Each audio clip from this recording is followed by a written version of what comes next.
Krishna recording studio Hajipur Vaishali.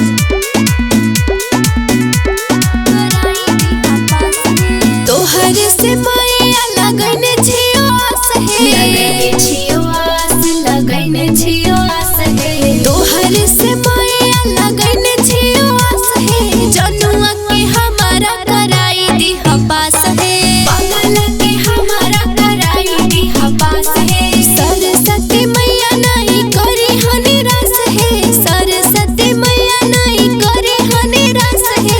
पागल के हमारा कराई दी हपास है, जनुआ के हमारा कराई दी हपास है। सोनावा के हमारा कराई दी हपास है।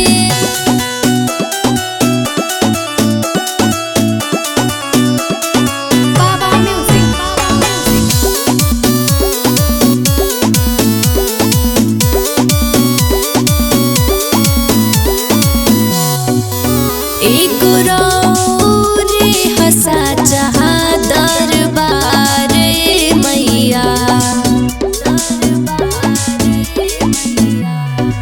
सुनियर जी हमर कली स्वीकार मैया।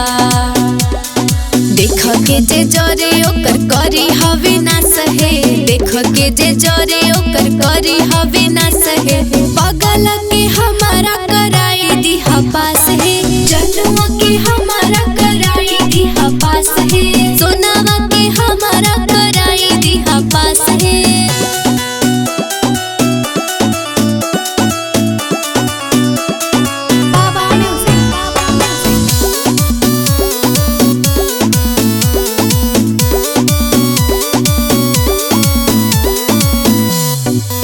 तोहे विद्या के देवी सातो सूर के रचैया,